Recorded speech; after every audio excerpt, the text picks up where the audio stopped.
Thank you, Mr. Chairman.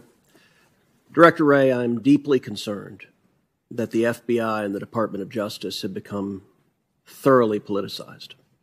I think this is a problem that began during the Obama administration. I think it metastasized with career officials during the Trump administration, and I think it continues and is even worse today under the Biden administration. I don't believe you personally reflect that politicization, but I think you've been unwilling to root it out and unwilling to hold people accountable for the politicization. I hear regularly from FBI agents and from professionals at the Department of Justice who are dismayed that our law enforcement has been weaponized and politicized rather than remaining apolitical as it has been for the history of our country. Yesterday, it was reported that Project Veritas had obtained a copy of an FBI training material which listed various symbols and themes which, in the FBI's estimation, were indicative of, quote, militia violent extremism. Now, these symbols weren't things like the Ku Klux Klan or the Nazi Party, which naturally would be symbols of that, but instead they included, rather astonishingly, patriotic symbols of our nation and our history. Included on this list is the Betsy Ross flag. Now, that's fairly remarkable that the Betsy Ross flag in the FBI's indication is indicative of militia violent extremism, because among other people who have been publicly alongside the Betsy Ross flag, we have President Barack Obama, who was sworn in directly underneath two Betsy Ross flags. But it's not just President Obama. We also have President Biden, who was sworn in under Betsy Ross flags. It's not just the Betsy Ross flag. Also on this list is the Gadsden flag as a symbol of violent extremism. Now, the state of Virginia has a license plate for the Gadsden flag, as do many other states. I think people would be astonished to find that having that license plate, the FBI indicates that you're a violent extremist. Also included on this is a text that I was particularly struck, is the Gonzales battle flag. Come and take it. As indicative of being a violent extremist militia. Well, I will self-report right now that every day in the Senate I wear my boots that have the Gonzales battle flag on the back of them. Director Wray, what are y'all doing? This makes no sense. Do you agree with this FBI guidance that the Betsy Ross flag and the Gadsden flag and the Gonzales battle flag are signs of militia violent extremism? Well, Senator, I'm not familiar with the particular document you have behind you, and I'm not in the practice of trying to comment on documents that I haven't recognized, but I will tell you that when we put out intelligence products, including ones that reference symbols, which we do across a wide variety of contexts, we usually take great pains to put caveats and warnings in the document that make clear that a symbol alone is not considered evidence of violent extremism, and it's... Well, but Director Wray, you don't include things like Antifa, you don't include things like Black Lives Matter. Instead, you identify patriotic Americans as suspects, and I would note there's a pattern of this. As you're aware, the National Association of School Boards asked the Attorney General to investigate parents as domestic terrorists under the Patriot Act. Now, it did so because it was upset about moms and dads coming to school boards and disagreeing with the policies of those schools. 5 days after that letter, the Attorney General sent a memo to you directing the FBI to target parents for investigation. Since that time, the National Association of School Boards has apologized for the letter because it was so indefensible, but that hasn't stopped the FBI. In fact, you've created a specific threat tag directed at parents. So let me ask you, how many moms and dads who have spoken up at school boards has the FBI interviewed or investigated since the memo from the Attorney General? Well, first off, I'll say I'm not aware of any. But second, let me address the issue. You're not aware of any? Like Yes, the House of if you'd let me- Representatives has if you- written you and asked you you would about let it. me, If you would let me. So please finish, answer. Please. Let me say to you and to this committee the same thing I said to every FBI field office after I read the memo, which was that the FBI is not going to be in the business of investigating speech or policing speech at school board meetings or anywhere else, and that we're not about to start now, that threats of violence, that's a different matter altogether, and there we will work with our state and local partners as we always have. So, Director Ray, our time is, do you know how many parents you have interviewed or investigated since that memo? I am aware that we have had a small number of assessments, which is less than an investigation, and a few full investigations. Hold on. Let me finish. I'm asking a question. Our time is limited. I don't know the number, but that not necessarily. Let me finish. That are not necessarily of parents. We have individuals who have made threats against a variety of people.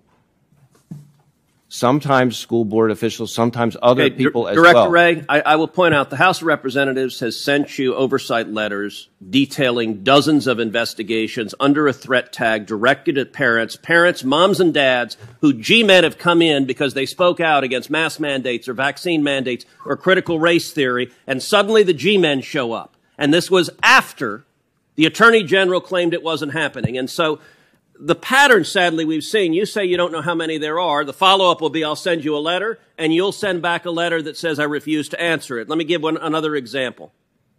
Recently, there was the case against individuals charged with kidnapping and murdering Governor Gretchen Whitmer in Michigan. That case ended up an absolute debacle where the 4 people who went to trial, 2 of them were acquitted, 2 received mistrials. None of them were convicted on even a single charge, and the basis of the defense was entrapment, that the FBI, that paid enforcements for the FBI, had suggested and had incited the conduct. Let me ask you, how many FBI agents were disciplined or reprimanded after that disastrous case and the misconduct that led to every defendant being acquitted or having a mistrial on every charge?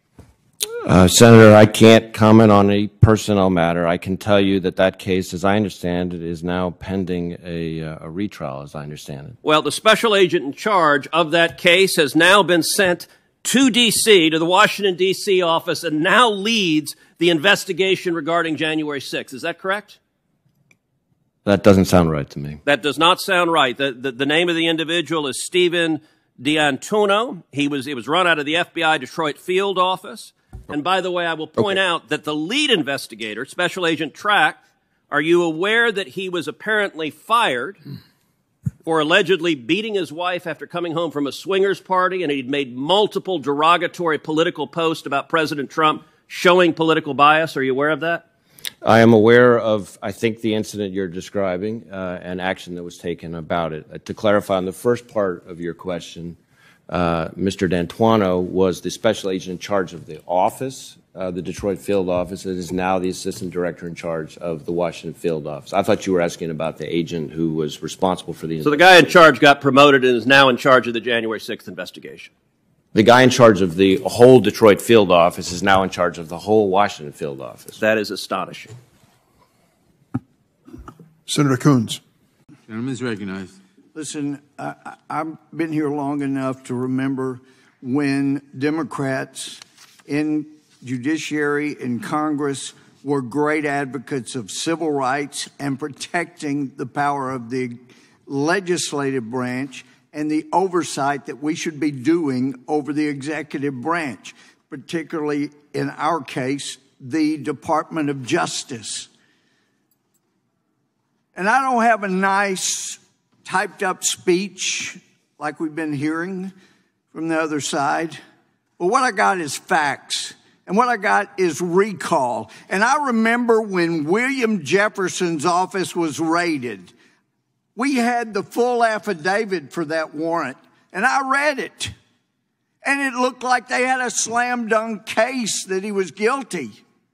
But never in the history of Congress had the FBI come and raided an office without going through House counsel. And because of my background as a former prosecutor, felony judge, Chief Justice, I was asked to sit in on the conversations that became yelling matches between House counsel, the White House counsel, and the DOJ counsel and the FBI counsel, and everyone was livid that the FBI came and raided an office, whereas always before they went through House counsel, because our information is privileged. When we get information from whistleblowers, from constituents, they have a constitutional right, and I'd submit obligation, when they know of wrongdoing in the federal government, to come tell us so we can do something about it.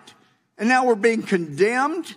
Look, unlike the Democrats now, who are not standing up to the DOJ and for civil rights, look, the head of the DOJ has issued an order basically indicating that nobody in the justice system is allowed to have their constitutional right of having a privileged conversation with their Congress member. That's outrageous. How else are we going to have proper oversight? And so, yes, you already heard mention we have 14 whistleblowers that have talked. In the last week, I got 6 more. This is systemic. It's not just Merrick Garland ordering that if you're in the DOJ, you can't have your constitutional rights. It is beyond that. We have somebody being demoted because he refused to make his field agents sign affidavits that contained lies that were prepared by the DOJ, people that weren't even at the incident. And then he got demoted, and his career's in jeopardy. And that was last week I heard about that. In the last week, we had a report from people that were making a protected disclosure under 28 CFR Part 27 that on the 7th floor of the Hoover building, they're not protecting the SCIFs, and that phones were being taken into the SCIF. Well, we know you can't do that. And yet here at the top level of the FBI, where our most important secrets are being discussed and reviewed, they're allowing phones to go in that can be hacked, and our enemies can find out everything. And so that was reported last week. First of this week, the director of the FBI, Christopher Wray, had his deputy report, that's a lie. There are no violations of the SCIF. So this week, I got 3 more whistleblowers saying, that's a lie. And one of them saying, I'm on the group that has to come in and make sure the SCIF is secure. And it wasn't. They were openly carrying phones. The director carried a phone into the SCIF. They don't care. So I would say, based on what we now know, that the FBI was paying Danchenko, a Russian lackey, for information, and they refused to provide that. It had to come from Durham. After 6 years, we get the truth. We wonder what else is being done politically to go after Republicans and the civil rights of people and the rights of this body. No, the civil rights of this body are being violated, and we need somebody on the Democratic side to step up the way I did when William Jefferson's office was wrongly searched. I yield back.